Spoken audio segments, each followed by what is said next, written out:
What is autistic masking? This was shared in AXIA ASD UK.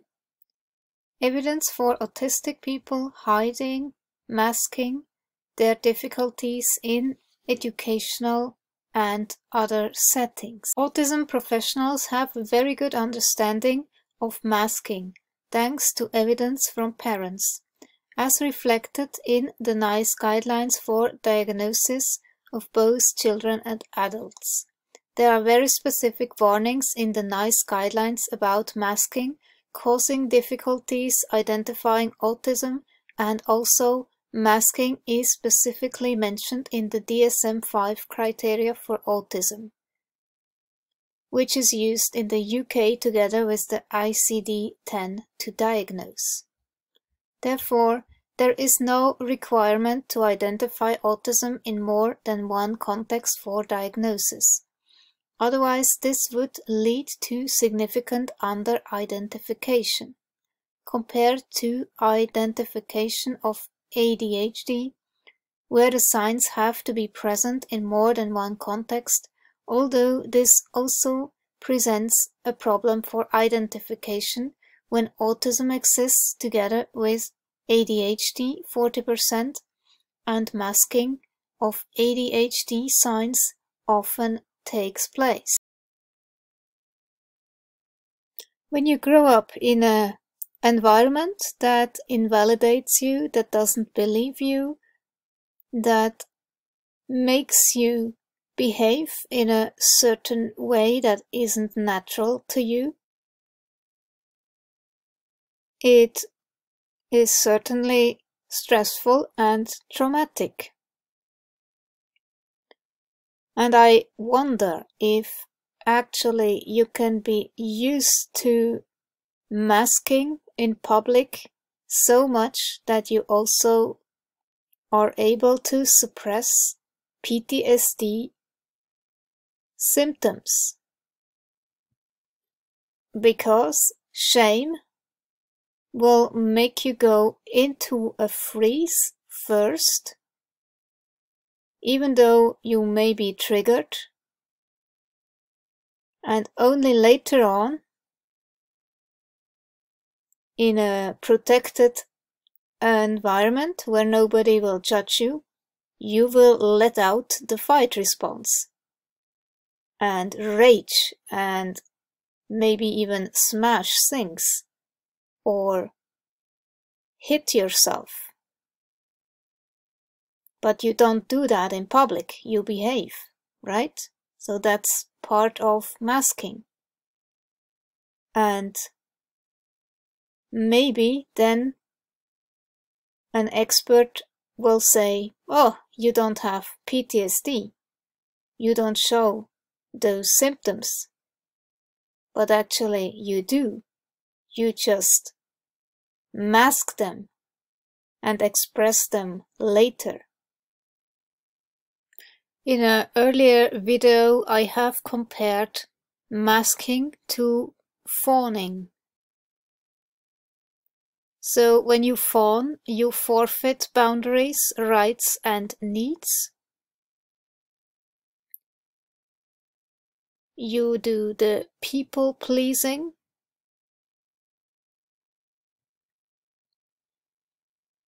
You reduce self-expression and authenticity. You just mirror the emotional moods of others, and you basically disappear as individual. The result is you act like a servant, you lose yourself in the process, you become a doormat or slave. You want to keep others happy, and therefore you merge with people. You try to be helpful, and you completely disregard your own needs. So when it has been drilled into you to act normal, don't have any weird behavior, it will mean that if autism signs are reduced or not present in school or college, for example, that is definitely not a reason to stop investigating. The problem with my generation, so I was born in 1974, or when you were born earlier or a bit later, even until 1980s. Nobody knew back then what autism was, so of course there would not be any investigation, and you would just be a problem child. You would be seen as too shy or not interested, a dreamer, not capable of doing certain things, but nobody would actually offer the necessary support, but on the contrary, just blame you for your behavior without questioning what was the trigger of that behavior. So you see, I tried to really fit in on both places, at school as well as at home. It didn't work.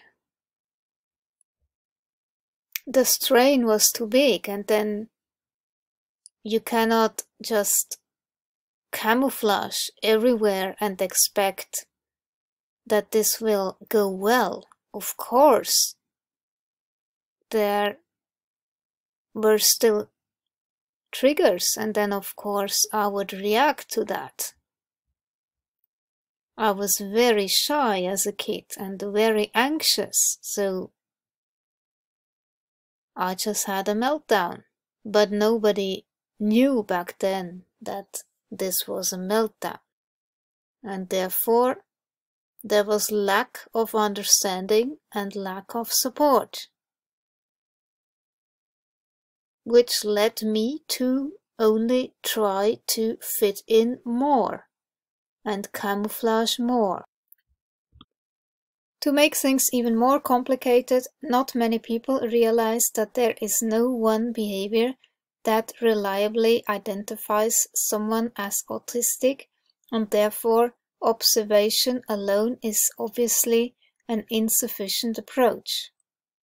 Tony Edwards, Simon Baron-Cohen, and many other experts discuss masking in numerous textbooks and research papers describing how children and young people on the autism spectrum, as well as adults, adapt and mask their signs of autism in different contexts. Identifying autism is sometimes obvious, but on many occasions, especially for Asperger syndrome and female presentations of autism, this is a job for specialists only. Other people in health and education roles who are familiar with a limited range of presentations will often fail to identify when masking is taking place, and unfortunately not defer to parents as the experts on their own children, as well as the adult autistic as expert on their autistic needs, the physical difficulties they may struggle with, and therefore the adjustments that need to be made. True listening by a brainwise therapist is the most important thing. When they show curiosity and you feel seen as the person you are and not the diagnosis sitting in the room. feeling truly validated in your perspective and how you experience your environment. It's about believing them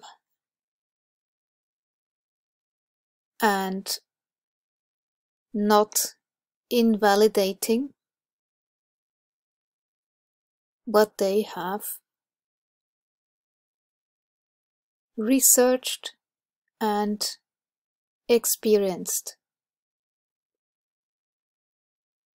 If someone has made one of these or similar comments as evidence that autism is not present, then question their knowledge and keep pursuing a diagnosis from someone that understands autism. Use eye contact, shows empathy, shows imaginative play, interacts with other children normally, does not show anxiety about change, well behaved in class.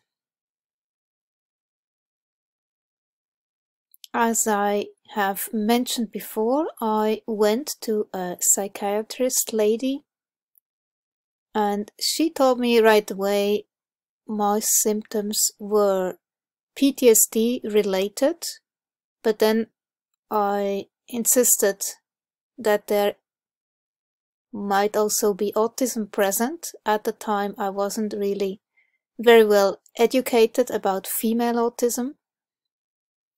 But still, all the online tests she had me do were quite clear. But she insisted that I wasn't autistic because I did that and I knew an idiom, how to respond to it. Things like that. Therefore, according to her, I was not autistic. But then I read so much about female autism, I recognized that indeed there was very much evidence that I was, in addition to having PTSD, also autistic. And I went for a real diagnosis instead. Risk markers for suicidality in autistic adults. Research has shown high rates of suicidality in autism spectrum conditions, but there is lack of research into why this is the case. That's very simple. You try so hard to fit in, but you never do, especially when you are a teenager.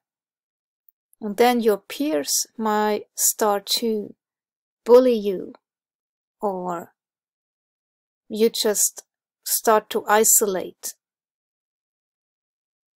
and you feel like a failure, especially as a teenager. And if you are still consuming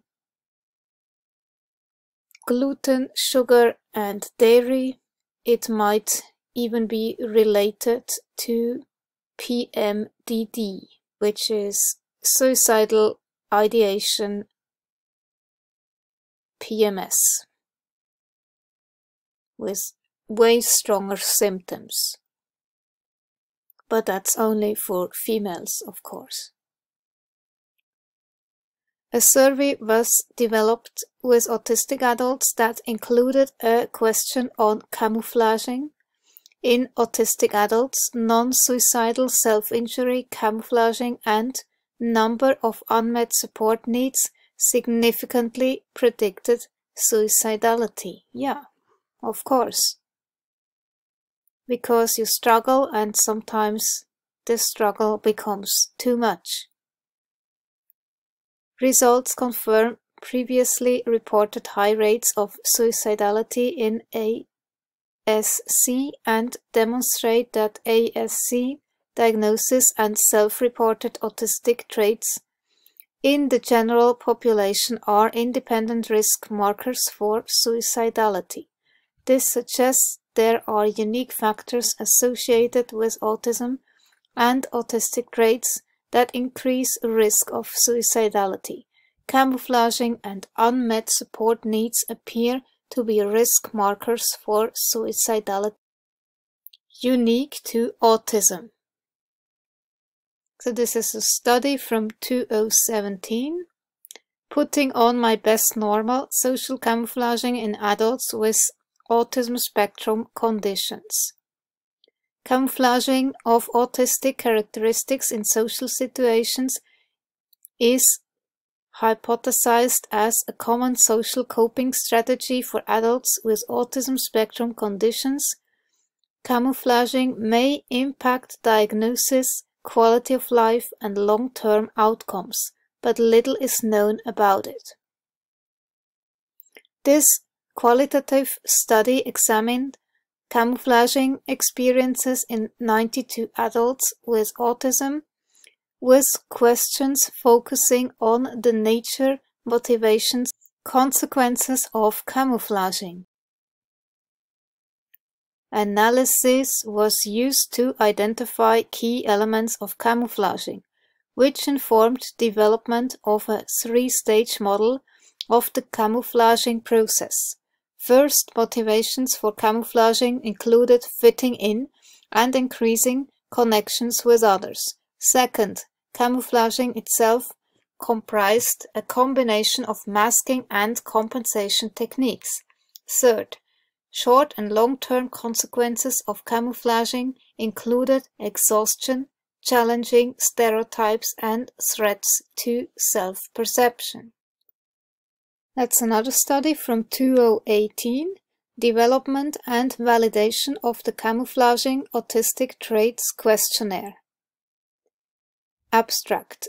There currently exist no self-report measures of social camouflaging behaviors, strategies used to compensate for or mask autistic characteristics during social interactions.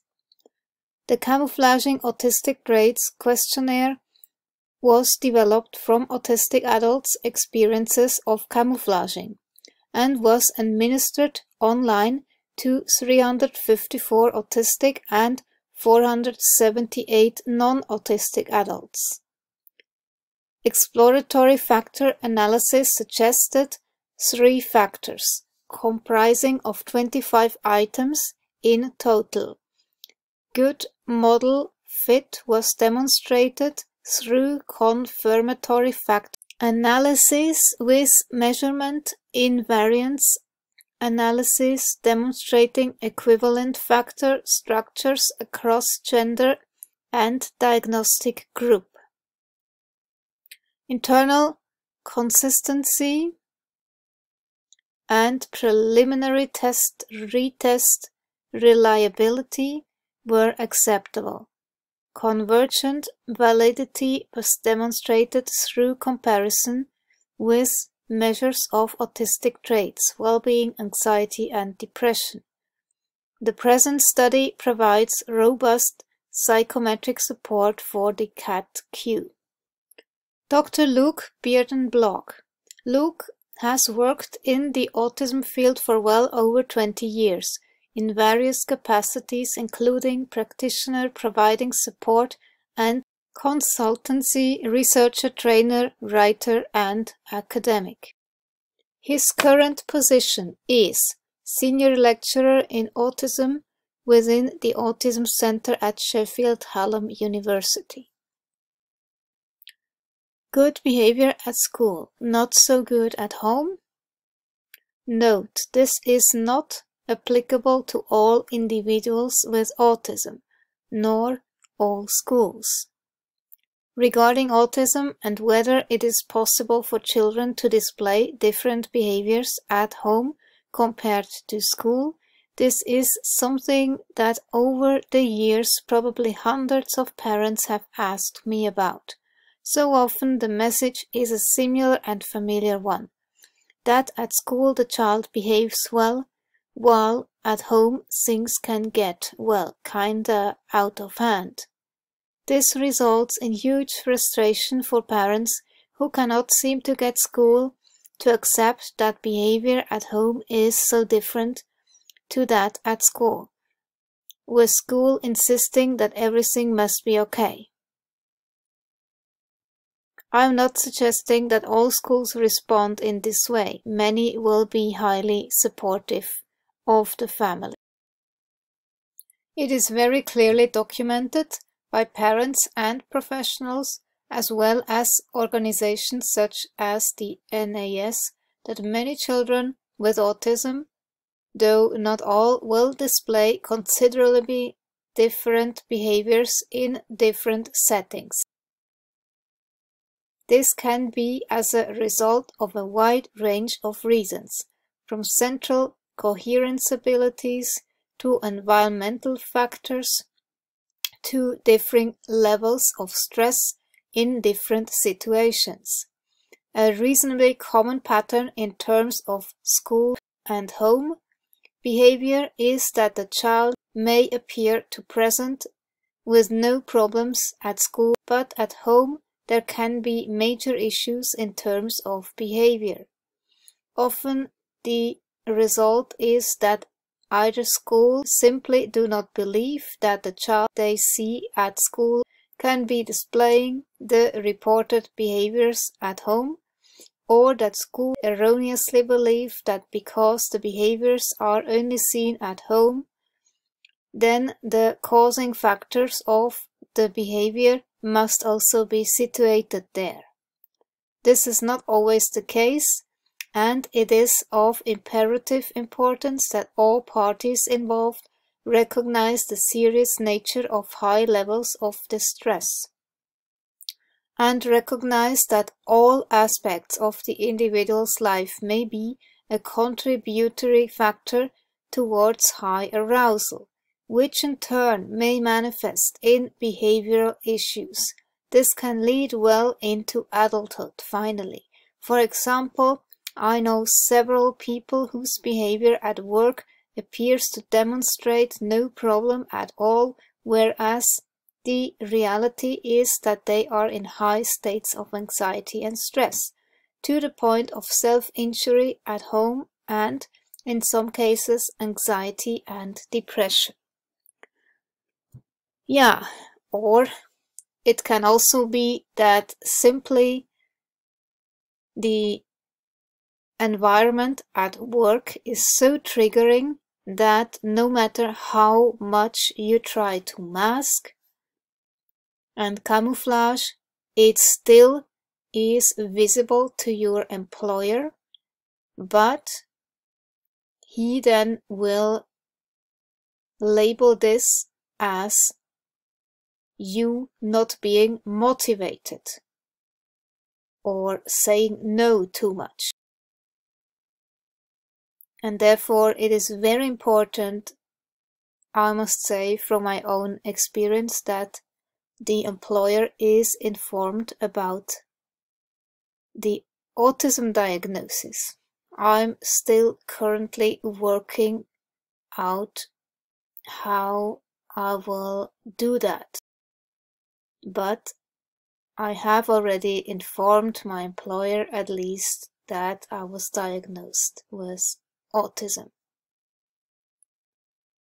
But there will still need to be adjustments made, and this will be a difficult task because my employer is not necessarily that motivated. Make those adjustments. We will see anyway.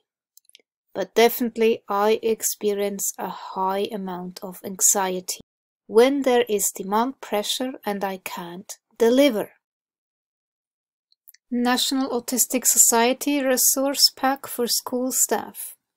He behaves okay at school, but at home he is a nightmare. This is also a common comment by parents and is rarely the result of poor parenting. The overriding physical state for most people with ASD is anxiety. This anxiety is a result of trying to constantly keep up with demands made by school staff, as well as other pupils' jokes and conversation. The same goes for work. If your boss is asking you to deliver, and your co-workers also expect you to behave in a certain way. It can be difficult for people who have not, for example, come across Asperger's syndrome before, to appreciate the level of pupils' anxiety, especially as many have learned to develop a superficial veneer of coping, appearing to fit in socially in order to avoid being labeled strange, and because many are doing their best to keep up with schoolwork. However, many pupils with the condition explain that by the time they get home, they are feeling stressed, angry, and worn out. These true feelings inevitably come out when they are at home, and they can vent their frustrations, and parents and other family members bear the brunt of this. If parents come to you with this kind of comment, especially if they are unclear about what has been going on at school. Inclusion and the autism spectrum. Where training and resource needs are not met, the principle of inclusion is undermined. Placing a child in mainstream classrooms without adequate support places unfair pressure on teachers. For the child, it will lead to integration without social inclusion or educational process at best, and destructive behavior and exclusion from school in the worst cases. In fact, an NAS survey found that 21% of children with autism have been excluded from school at some time, the most common reason given being that the school was unable to cope with the child. Autism is often described as a hidden disability, as an individual's impairments may not be as easy to recognize and understand as those of a physically disabled child. Schools need staff training, resources, and specialist support to help them to support pupils with ASD. At present, the scale of the need for training cannot be overstated. NAS research indicates that 72% of schools are dissatisfied with the extent of their teachers' training in autism. In schools identified as having pupils with ASD, only 22% of teachers had received any autism training, the majority for between 1 to 4 hours. That's ridiculous. But that was an old study from 2005. I hope in 2021 it is a bit better. Inclusive, exclusive, contradictory perspectives on autism and inclusion. The case for an integrative position. Teaching idioms to children on the spectrum, as opposed to other learners in the classroom, therefore requires a heightened sensitivity to their very different conceptual style and underlying constellation of difficulties. Hence the importance for teachers of an understanding of autism and the unique way in which they think. The problem widely recognized in the research is that many teachers do not have this understanding. They are therefore likely to see the English language learner and the child on the spectrum as having the same sort of difficulty. This tendency is exacerbated by the fact that the autism is a hidden condition. Since these children and young people look like others, it is easily assumed that they think and process like others, and have the same underlying category of problems. Yet, children and young people diagnosed with autism have a unique and distinct way of thinking, communicating, and interacting that can interfere with functioning and distort development, particularly in unadapted environments. This is not true of children with mild expressions of aspects of the triad of impairments. Thus, their difficulties cannot be considered comparable.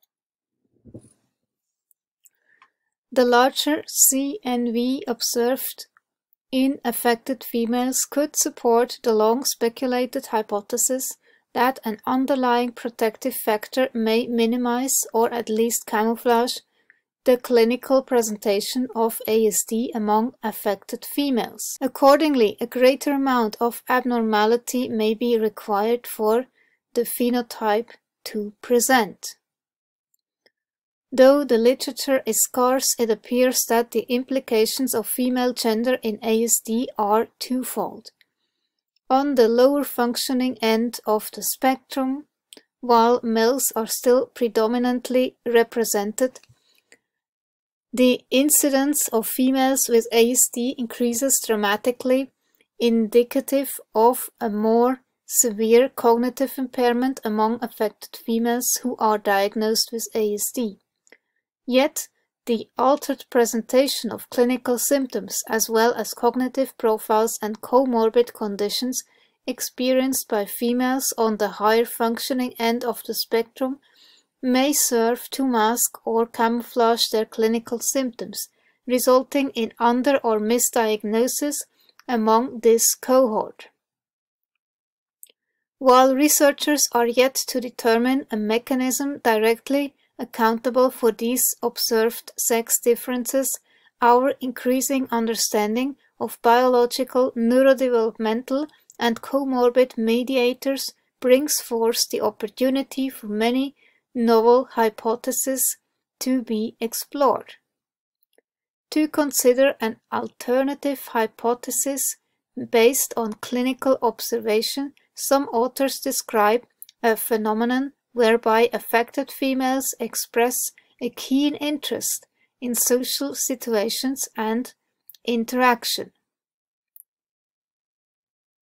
For example, a girl with ASD may thoroughly observe and analyze the social and play behavior of others and imitate this through their own play with dolls or imaginary friends, or even adopt the observed persona in their own interactions with others. Further describe autistic girls as more likely to display patterns of clinging behaviors towards others, as well as patterns of echolalia and imitation of other people's actions. As such, it appears that the restricted interests of affected females may actually mask the presentation of their social deficits. As a result, affected females display what appears to be socially appropriate play behavior, but lack of deeper understanding of the social value and meaning of their interactions and play. Well, in my case, I was so shy, I didn't interact with others. I was a loner, and I didn't know what to do and how to make friends. So, of course, this was noticed by teachers. Atwood describes girls with ASD as little philosophers engaging in conversation regarding their observations and beliefs of social convention and events. Hence, the strong interest in socialization demonstrated by affected females may again serve to mask clinical symptoms, as their restricted interests are more socially appropriate than those displayed by males. For example, there is evidence to suggest that females with ASD may not present with the same behavioral pattern of visual self-stimulation via extreme preoccupation with particular interests or parts of objects. This is possibly due to less developed visuospatial skills, and, as described in the section above, females may even develop restricted interest in realm of social interaction, which goes unrecognized under this category and serves to mask the symptom presentation in the social and communicative domains. Interestingly, they identified more lifelong unusual sensory responses among affected females, which highlights the importance of further investigation in this domain. Further, there have been suggestions of more frequent and unusual stereotypical visual interest for affected females. For me, personally, school was really traumatic. In kindergarten already, I was afraid to interact with others. I preferred to go into the drawing corner every single day, so I did not have to interact with others. As a kid in school, I was still very shy and also displayed undiagnosed selective mutism when called out by the teacher to answer a question in front of class. My thoughts were racing. A possible answer appeared in my mind's eye, while my heart was beating in my chest, hands trembling, and for the life of me I could not bring myself to answer. Thus I remained silent. In 5th grade, I still was so shy I could not greet other children, with the result that they assumed that I was arrogant.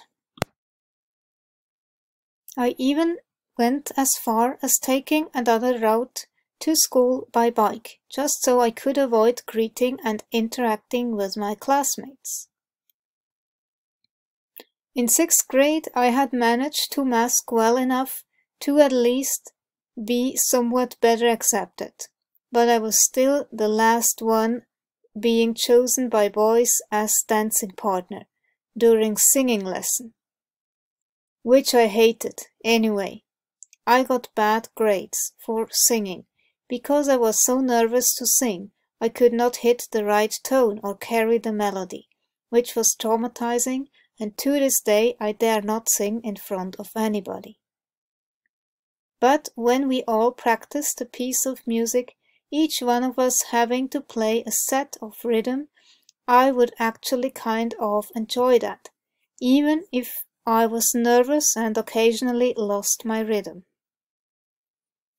It was about parallel side-by-side interaction instead of direct interaction that made things more bearable. But math was my kryptonite. I tried but could not understand it. Possible dyscalculia, which was not recognized back then, and that hidden disability prevented me from performing well at school. It caused additional humiliation and anxiety. And this math problem, it prevented me from going to university, which I would have preferred in order to study psychology. So, throughout my life, even though I was masking and camouflaging, my shyness still was so visible that it was noticed, but no support given. My autism remained undiagnosed until so much later on. And the only support I received were demands and pressure to perform well at school. No understanding. And I never felt safe at school. I was always anxious.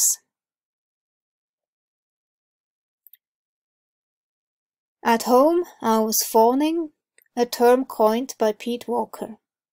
It used to be called co-alcoholic, when a family member is an alcoholic and the rest of the family has to tiptoe around and do the eggshell dance. So the alcoholic will not have outbursts of rage and violence. Therefore, I could not really be myself anywhere, except when I was out in the woods, riding my horse. So you just keep on performing, trying to fit in, not knowing that your needs are different.